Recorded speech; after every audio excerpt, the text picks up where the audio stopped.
ವಂಶಿ ಎಲೆ ಖಾಲಿ ಇದೆ, ಕೂತ್ಕೊಂಡಿ. ಪರವಾಗಿಲ್ಲಮ್ಮ, ನೀವ್ ಕೂತ್ಕೊಳ್ಳಿ, ನಾನ್ ಬಡಿಸ್ತೀನಿ. ಆಗ್ಲೇ ಅಮ್ಮನ ಹತ್ರ ಅಮ್ಮ ಹೊಟ್ಟೆ ಹಶ್ವಾಗ್ತಿದೆ ಅಂತ ಹೇಳ್ದವಳು ನೀನು. ಬಾ ಕೂತ್ಕೋ ಬಾ. ನಡಿಯಮ್ಮ ನಡಿ. ಬಾರಿಮ್ಮ ಬಡ್ಸೋಣ.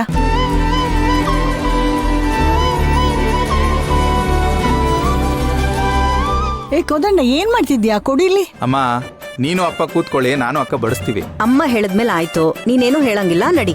ನಡಿ. ಜಾಗ ಎಲ್ಲಿದೆ ಅಕ್ಕ? ನಾನು ಎಲ್ಲಿ ಜಾಗ ಅಲ್ಲಿದೆ. ಅದೇ ಬೇಡ ನಡಿ. ಬೇಡ ನಡಿಯೋ. ಅಮ್ಮ ನೀವು ಕೂತ್ಕೊಳ್ಳಿ, ನಾನು ಅಕ್ಕ ಬಡಿಸ್ತೀವಿ. ಅಕ್ಕ ಏನಕ್ಕ ಇದು? ನಡಿ ಕೋದಂಡ ನೀನು. ಅಕ್ಕ. ನಡಿ ಬಾ ಕೂತ್ಕೋ. ಅರೆ ಕೂತ್ಕೋ.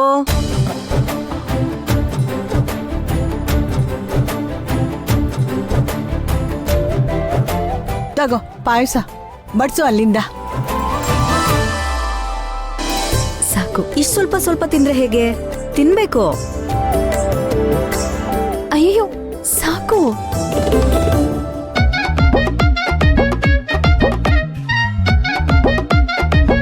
ಅಕ್ಕ ಸಾಕಕ್ಕ. ಏನ್ ಕೋದಂಡ, ನೀನು ಸಾಕು ಅಂತಿದ್ಯಾ? ತಿನ್ನು.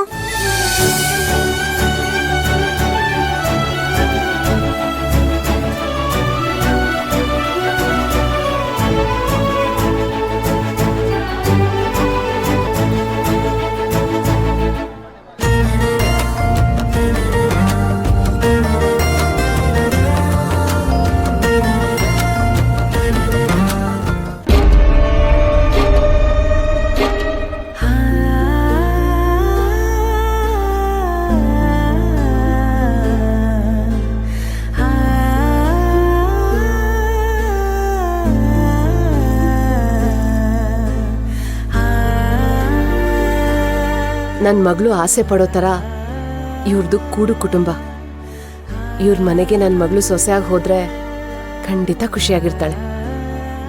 ದೇವ್ರೆ, ಈ ಆಸೆ ಈಡೇರೋ ಹಾಗೆ ಮಾಡಪ್ಪ. ಅಮ್ಮ, ಇಬ್ರು ಜೋಡಿ ಎಷ್ಟ್ ಚೆನ್ನಾಗಿದೆ ಅಲ್ವಾ? ಒಳ್ಳೆ ಲಕ್ಷ್ಮೀನಾರಾಯಣನ್ ತರ ಕಾಣಿಸ್ತಿದ್ದಾರೆ. ಹೌದು ಕಿಡಿ, ತುಂಬಾ ಚೆನ್ನಾಗಿದೆ. ನಂಗಂತೂ ಅವ್ರನ್ನ ಇವತ್ತೇ ಕೇಳ್ಬಿಡೋಣ ಅಂತ ಅನ್ನಿಸ್ತಾ ಇದೆ. ನೀನೇನು ಯೋಚನೆ ಮಾಡ್ಬೇಡಮ್ಮ, ನಾನು ಅವ್ರ ಹತ್ರ ಹೇಳ್ಬಿಟ್ಟಿದ್ದೀನಿ. ಅವರು ಸಮಯ ನೋಡ್ಕೊಂಡು ಅವ್ರಮ್ಮ ದೇವಕಿ ಹತ್ರ ಮಾತಾಡ್ತೀನಿ ಅಂತ ಹೇಳಿದ್ದಾರೆ. ಹೌದೇನೆ?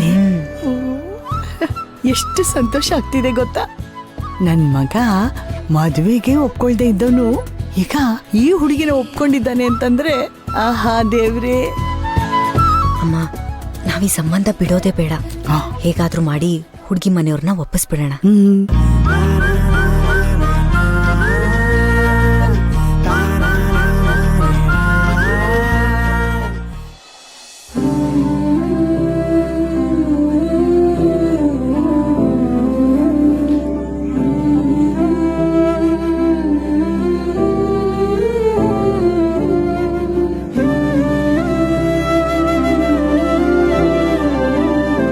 ತುಂಬ ಶಕ್ತಿಶಾಲಿ ಅನ್ನೋದು ನನಗೆ ಗೊತ್ತು. ನಿನ್ನ ಪವಾಡದಿಂದನೇ ನನ್ನ ಅಕ್ಕ ಬಾವ ಮತ್ತೆ ಒಂದಾಗಿದ್ದಾರೆ ಅಂತಲೂ ಗೊತ್ತು. ಹಾಗೆ ನಮ್ಮ ಅಣ್ಣಂಗೂ ಬೇಗ ಮದುವೆ ಆಗಲಿ, ಅವನ ಮನ್ಸಿಗೆ ಇಷ್ಟ ಆಗೋ ಥರ ಒಂದೊಳ್ಳೆ ಹುಡುಗಿ ಸಿಗಲಿ, ನನ್ನ ಕುಟುಂಬದವರೆಲ್ಲ ಖುಷಿಯಾಗಿರಲಿ. ಇಷ್ಟೇ ನಾನು ನಿನ್ನ ಹತ್ರ ಕೇಳ್ಕೊಳ್ಳೋದು. ಅದು ಬಿಟ್ಟರೆ ನನಗೆ ಮತ್ತೇನು ಬೇಡ ದೇವ್ರೆ.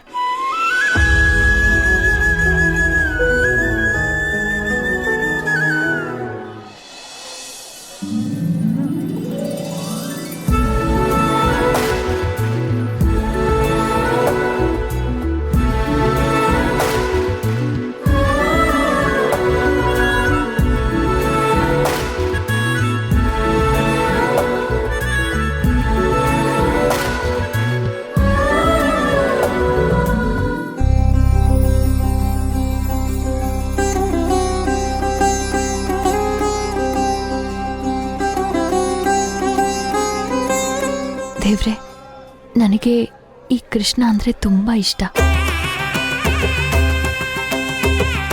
ಅವನಿಗೆ ನೇರವಾಗಿ ನೀನಂದ್ರೆ ಇಷ್ಟ ಅಂತ ಹೇಳೋಕೆ ನನಗೆ ಧೈರ್ಯ ಸಾಕಾಗ್ತಿಲ್ಲ. ಹೇಗಾದ್ರೂ ಮಾಡಿ ಇವತ್ತು ಹೇಳಲೇಬೇಕು ಅಂತ ಡಿಸೈಡ್ ಮಾಡಿದ್ದೀನಿ. ದಯವಿಟ್ಟು ನನಗೆ ಆ ಧೈರ್ಯ ಕೊಡು.